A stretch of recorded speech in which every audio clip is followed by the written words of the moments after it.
백인분들하고 인사합니다. 잘 오셨습니다. 성도가 이 땅을 살면서 이런 생각을 합니다. 하나님을 믿고 열심히 신앙생활을 하니까 나에게는 큰 어려움이 없을 거야. 이런 기대감 있는 것 당연합니다. 그러나 우리가 살다 보면 신앙 안에 있더라도 우리 인생에 어려움이 찾아오는 것을 부인할 수는 없을 것입니다. 인생에 불어오는 폭풍은 늘 예고 없이 준비되지 않는 상황 속에서 우리의 삶에 엄습하게 되는 거예요.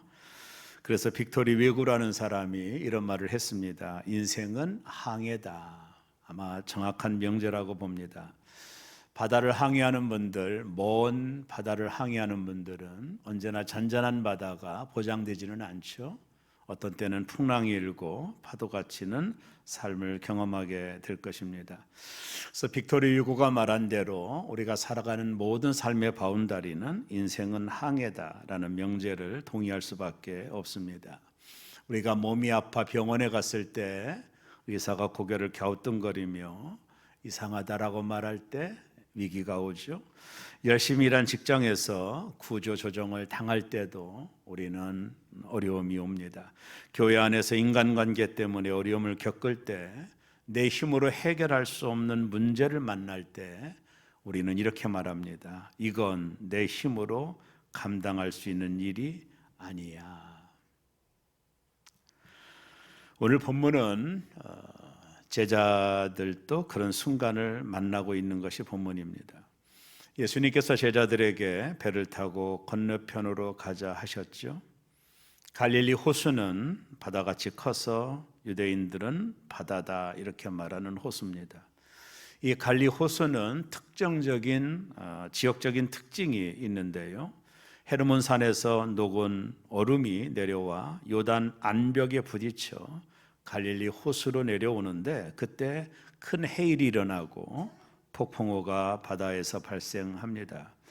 그래서 갈릴리 바다는 일기예보가 없는 곳, 예측하기 어려운 곳을 갈릴리 바다다 합니다. 어찌 보면 우리의 인생과도 동일한 현장이 아닌가 생각을 해요. 오늘 본문의 제자들이 그 폭풍우를 만난 겁니다. 여러분, 우리가 알다시피 이들 대부분은 노련한 어부들입니다. 갈릴리 호수에서 어부로 잔뼈가 굵은 사람들이에요. 그러나 이들이 만난 폭풍우는 그날따라 너무 심했고, 파도가 치고 폭풍우가 일어나므로 바닷물이 배에 엄습함으로 작은 목선이 가라앉게 되는 상황을 맞이하게 된 겁니다. 노련한 어부였던 제자들조차도 이건 내 힘으로 할 수 있는 일이 아니라는 것을 깨닫게 되고 주무시는 예수님을 깨우죠. 그러면서 이렇게 말합니다. 선생님이요, 우리가 죽게 된 것을 돌보지 아니하시나이까. 예수께서 일어나셔서 바람을 꾸짖고 바다를 잔잔케 하셨습니다. 오늘 이것이 본문이고, 오늘 본문이 우리에게 주는 몇 가지 교훈들을 추적하면서 살펴보려고 합니다. 첫째는요, 예수님을 모시고도 폭풍우를 만날 수 있다라는 겁니다. 오늘 본문 36절이 성경에 이렇게 기록합니다. 35절, 그날 저물 때에 제자들에게 이르시되 우리가 저편으로 건너가자 하시니. 말씀을 보면 그날 저물 때에 라는 이 말씀이 좀 의미가 있죠. 이 말은 무슨 말씀이냐면, 오늘 마가복음 3장부터 예수님은 제자들에게 큰 가르침을 주셨어요. 그리고 이 모든 가르침이 끝나고 났던 그 시간입니다. 그때가 저물 때였습니다. 여러분, 예수님께서 요청하셨어요. 배를 타고 건너편으로 가자. 제자들이 마음대로 배를 항해한 게 아닙니다. 제자들은 직감적으로 알았을 겁니다. 날이 어두우면 이 바다가 얼마나 위험한지. 그러나 예수님께서 함께 가자고 하시니 제자들은 자신의 경험들을 내려놓고 항해를 하게 된 것입니다. 그때 큰 광풍이 이들에게 찾아왔죠. 마가복음 4장 37절은 이렇게 소개합니다. 큰 광풍이 일어나며 물결이 배에 부딪혀 들어와 배에 가득하게 되었더라. 그 당시 작은 목선이었던 이 배에 얼마나 큰 파도가 쳤던지 파도로 인하여 물결이 이 작은 목선에 부딪혀 들어와 배가 잠기게 되었던 상황입니다. 제자들의 노련한 어부 실력도 필요가 없었습니다. 저들의 경험도 이런 상황을 극복하기에는 너무나도 어려운 상황이었고 바람과 파도는 그치지 않고 그만큼 제자들은 위험에 처하게 된 것이죠. 중요한 것은 예수님께서 함께하고 있는 이 배에도 광풍이 불어왔다라는 겁니다. 이게 포인트입니다. 주님과 동행하고 있는 우리들에게도 폭풍우가 올 수 있다라는 거예요. 기억하십시오. 순종의 길 위에도 폭풍우가 옵니다. 믿음의 배에도 폭풍우가 옵니다. 사명의 길에도 폭풍우가 옵니다. 우리는 이렇게 말합니다. 하나님의 뜻대로 살면 문제는 없어야 되지 않나. 그러나 성경은 그 어디도 그렇게 말한 적이 없습니다. 폭풍은 우리의 지위, 경력, 돈 등 우리 자신의 배경을 전혀 고려하지 않고 우리 인생에 찾아오는 것입니다. 예수님을 모시고 가는 인생길의 폭풍우는 과연 어떤 의미가 있는 것일까요? 우리의 믿음을 시험하는 삶의 현장입니다. 예수님은 의도를 가지고 제자들을 바다로 이끄셨어요. 이유는 뭐냐면 예수님의 제자들이 충분히 예수님의 말씀을 들었고 이제 그 말씀을 들었던 제자들을 이끌고 바다로 갔던 이유는 그들에게 뭔가 가르치고자 하는 예수님의 의도가 있는 거예요. 여러분과 제가 만나는 문제와 고난이 있다면 그것은 하나님이 나를 버리셨다라는 증거가 아니라 오히려 하나님이 저와 여러분의 믿음을 더 깊게 하려고 하시는 과정인 경우가 더 많습니다. 우리의 믿음의 실제를 보게 하시고 우리를 더 강한 믿음의 사람으로 이끄시는 목적이 우리가 이 땅을 살아가면서 성도들이 만나는 풍랑의 의미다라는 것입니다. 여러분과 저희 집안에 여러 가지 종류의 티백이 있죠. 얼핏 보면 겉으로는 어떤 차인지를 모르지만 커피인지 녹차인지 오미자차인지 알 수 없어요. 그러나 그 티백을 뜨거운 물에 들어가면 이 차가 어떤 차인지 아는 것처럼 저와 여러분의 인생에 이 뜨거운 풍랑과 폭풍이 불어올 때 비로소 우리의 믿음의 진가와 믿음의 연약함이 드러나게 되는 것입니다. 오늘 성경 앞 부분에 보면 예수께서 제자들에게 오랜 시간 동안 하나님의 말씀을 티칭하셨어요. 그 내용이 마가복음 4장 33절에 기록하고 있는데요. 예수께서 이런 많은 비유로 그들이 알아들을 수 있도록 있는 대로 말씀을 가르치시되 마가복음 3장에 보면 예수님께서 제자들에게 그들이 알아들을 수 있도록 비유로 많은 말씀을 가르쳤다라는 말씀을 하고 있습니다. 그리고 그 말씀이 끝났던 그날 저녁에 예수님은 제자들에게 갈릴리 바다를 건너자 하신 것입니다. 이제 말씀을 배웠으니 너에게 실전이 필요하지 않겠는가? 예수님의 가르침을 얼마나 삶의 현장에 적용하는지 경험하게 하신 것이죠. 삶이 없는 말씀은 의미가 없기 때문입니다. 가르침을 받은 말씀을 삶의 현장에 적용할 수 있을 때만이 그 말씀이 내게 살아있는 말씀이 되는 것이죠. 우리가 겪는 인생의 폭풍우는 대개 우리의 믿음을 시험하는 현장이기도 합니다. 즉 우리가 만나는 어려움, 고통, 절망적 상황이 있다면 그것은 하나님이 나를 버리신 것이 아니라 오히려 하나님이 우리의 믿음을 더 깊게 하시려는 과정이라는 것을 기억해야 됩니다. 그래서 주님을 모시고 가는 이 길에도 풍랑이 있는 겁니다. 그 풍랑은 우리를 망하게 하는 것이 아니라 오히려 우리의 믿음의 실상을 보게 하시고 우리의 믿음을 강화시키는 시간인 것입니다. 여러분 기억하십시오. 예수님을 모시고 가는 인생길에도 풍랑은 있는 겁니다. 이 풍랑의 의미를 아는 자들에게 이 풍랑이 오히려 더 빨리 목적지를 향하여 갈 수 있다는 것도 알게 됩니다. 사랑하는 교우 여러분, 예수님을 믿는 우리에게 풍랑은 피해가는 것이 아니라 우리의 삶의 현장에 예수님을 모시고 살아가는 이 길에도 풍랑이 온다라는 사실을 첫 번째로 주목하셔야 됩니다. 둘째, 폭풍우 앞에서 믿음은 쉽게 두려움으로 바뀐다라는 거예요. 여러분, 제자들은 예수님을 신뢰했을 겁니다. 그렇지 않다면 이 무리한 항해를 제자들은 하지 않았을 거예요. 저녁에 갈릴리를 항해한다라는 것은 위험한 일이기 때문에 제자들은 경험으로 그것을 알았지만, 그러나 예수님이 가자 하시니 그분의 말씀을 신뢰하고 이 위험한 항해를 시작한 것입니다. 자신들의 모든 것을 내려놓고 예수님을 따랐던 이유는 주님을 신뢰했기 때문이죠. 그들 안에 작은 믿음이라도 그들이 저녁에 위험한 항해를 시작하게 되었던 이유입니다. 그러나 그들의 힘으로 아무것도 할 수 없는 상황을 만났을 때 그들에게 찾아왔던 것은 두려움이라는 마음이었죠.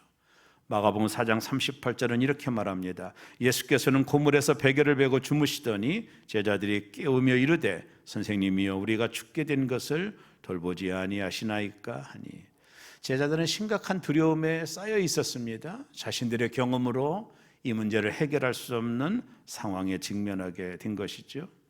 이 풍랑이 어떤 결과를 가져올지는 어부 출신인 제자들이 누구보다도 잘 알았을 것입니다. 이 폭풍우 가운데 너무나도 비교되는 장면이 나옵니다. 제자들은 두려움에 떨고 있는데 예수님은 배 고물에서 잠을 자고 계십니다. 왜 예수님은 잠을 자고 계셨을까? 제가 생각할 때는 두 가지 포인트가 있다고 봐요. 첫째는 예수님은 하나님이시지만 육체를 가진 인간이셨기에 피곤하셨을 것입니다. 또 하나, 인간의 육체를 가지신 분이지만 능력을 가진 하나님이심을 보여주신 것이죠. 예수께서 주무시는 것은 제자들에게 당신이 누구이신지 보여주기를 원하셨던 것이었을 겁니다. 우리의 믿음은 너무나도 쉽게 폭풍우 앞에서 두려움으로 변해버립니다. 믿음이 있다 하지만 나의 한계를 만날 때 우리는 두려움이 오죠. 헤널드 큐시러라는 분이 이런 말을 했습니다. 10계명이 있는데 11번째 계명이 있었다면 두려워하지 말라 하였을 것이다. 두려움은 우리의 실존입니다.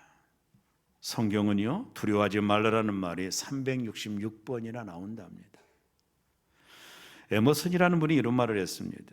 지혜로운 사람은 폭풍이 닥쳐올 때 위험에서 구해달라고 하지 않고 두려움에서 구해달라고 하나님께 기도해야 된다.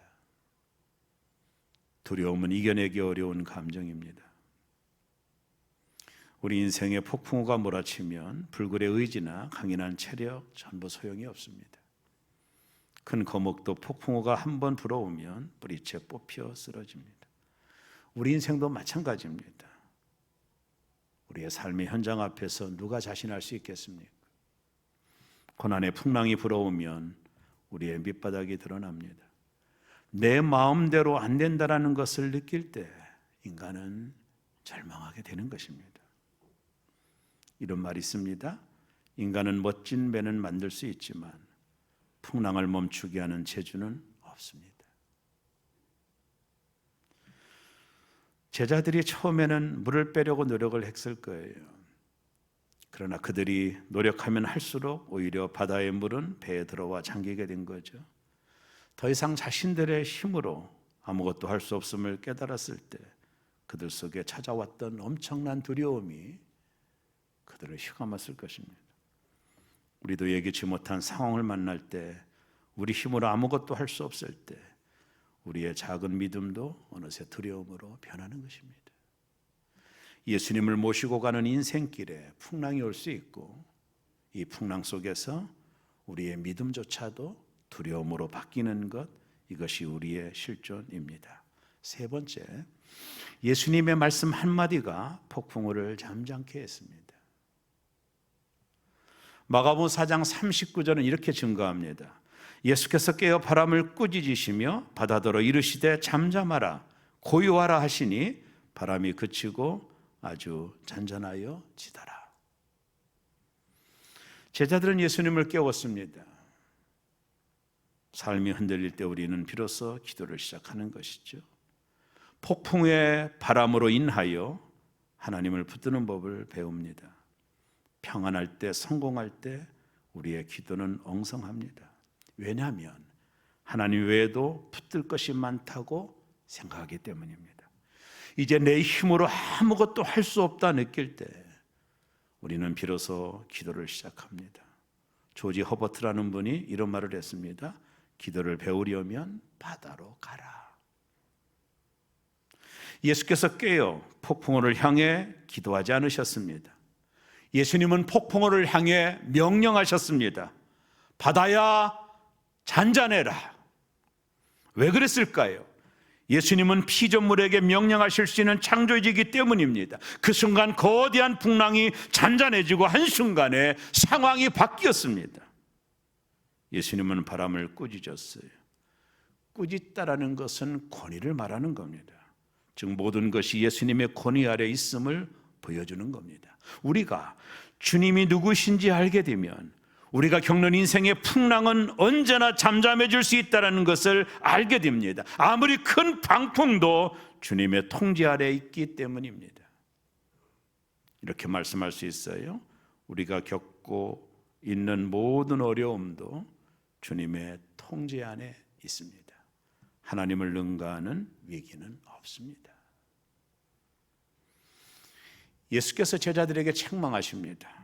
마가복음 4장 40절에 보면 이에 제자들에게 이르시되 어찌하여 이렇게 무서워하느냐 너희가 어찌 믿음이 없느냐 하시니 지금까지 나의 가르침을 받지 않았느냐 지금까지 기적을 경험하지 않았느냐 그렇다면 믿음이 있어야 되지 않겠느냐 믿음이 있으면 그 어떤 상황 속에도 승리할 수 있는데 너희에게 왜 믿음이 없느냐고 주님이 책망하고 계신 것입니다. 믿음이란 어떤 상황이라도 하나님의 통제 아래 있음을 신뢰하는 겁니다. 어떤 상황이라도 하나님의 통제 아래 있음을 신뢰하는 것이 믿음입니다. 그분의 통제에 벗어난 어떠한 일도 우리의 삶에 존재하지 않습니다. 우리가 겪는 모든 상황은 하나님이 통제할 수 있는 범위 아래 있는 것, 그 하나님을 신뢰하는 것입니다.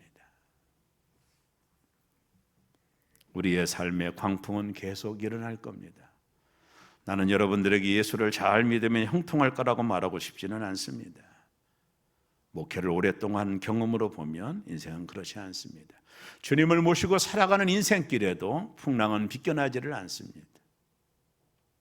우리의 작은 믿음은 풍랑을 만나면 너무나도 작은 믿음조차가 두려움으로 변하는 그것이 우리의 실존입니다. 저도 마찬가지입니다. 그러나 기억하십시오. 우리가 만나는 모든 상황, 그것은 하나님의 통제 아래 있다라는 것을 신뢰하는 것입니다. 그것이 믿음입니다. 오늘 이 아침 주님은 물으십니다. 믿음이 있느냐? 믿음이 있느냐? 너에게 그 믿음이 있느냐? 주님이 물으십니다. 가끔 우리의 인생이 광야에 서 있다라는 것을 자주 우리는 느낍니다.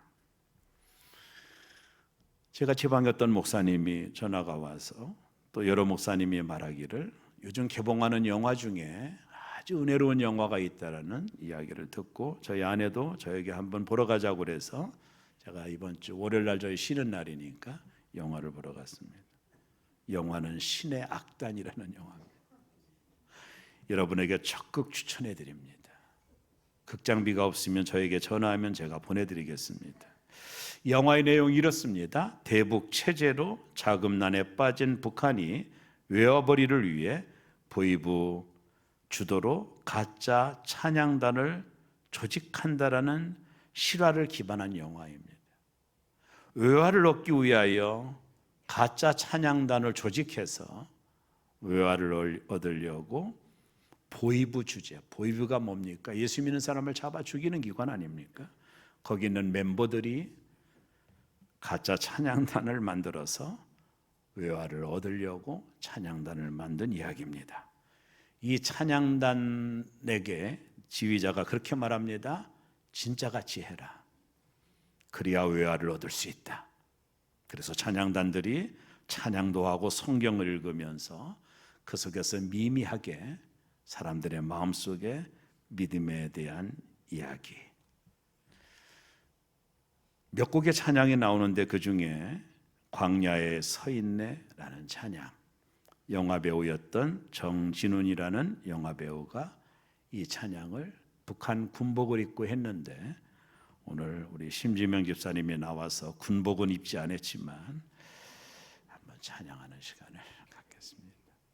제가 군복을 입으려고 했는데 못 구한다고 그래가지고 제가 찬양을 한번, 우리 너무나도 잘 아는 지명 집사님이 가사를 한번 생각하면서 은혜 받을 수 있기를 바랍니다.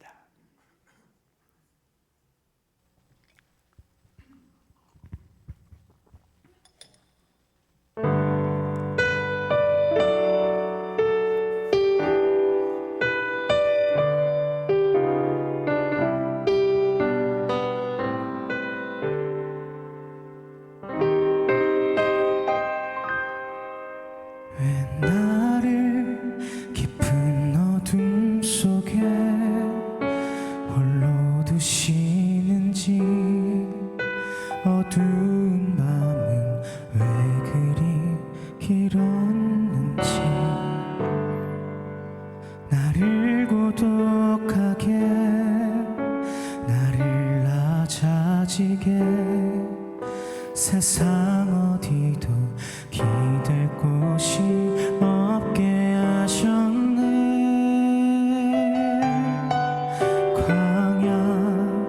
광야에 서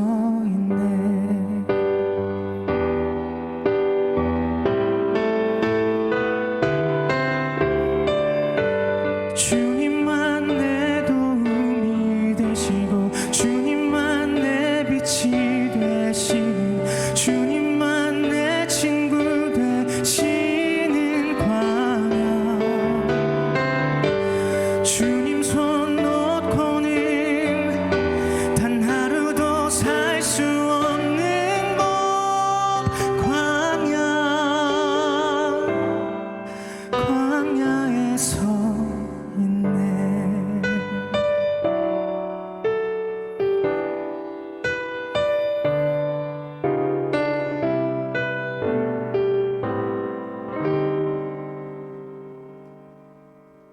왜 나를 깊은 어둠 속에 홀로 두시는지 어두운 밤은 왜 그리 길었는지 나를 고독하게 나를 낮아지게 세상 어디도 기댈 곳이 없게 하셨네.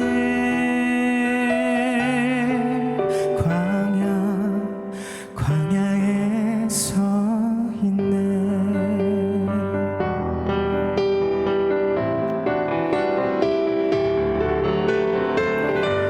주님만 내 도움이 되시고 주님만 내 빛이 되시는 주님만 내 친구 되시는 광야 주님 손 놓고는 단 하루도 살 수 없는 곳 광야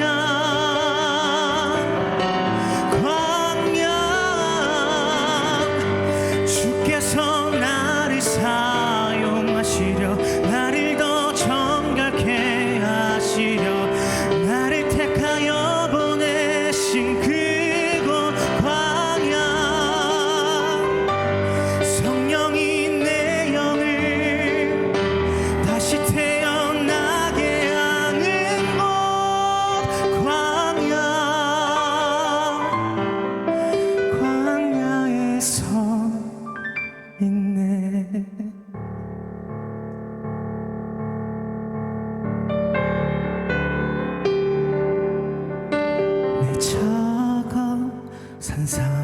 깨지고 높아지려 했던 내 꿈도 주님 앞에 내어놓고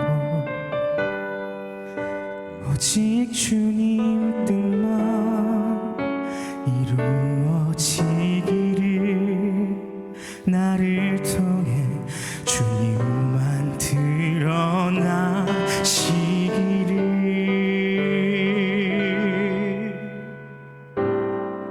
광야를 지나며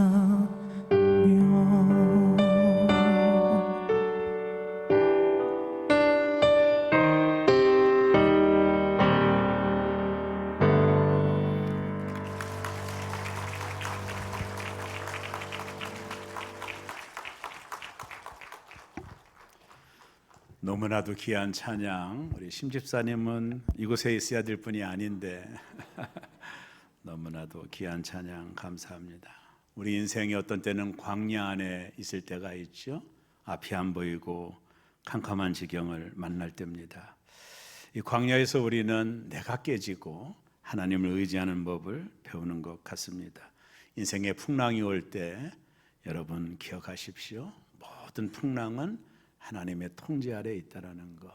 그분께 기도하시고 그분께 간구하는 저와 여러분 되시기를 주의 이름으로 축원합니다.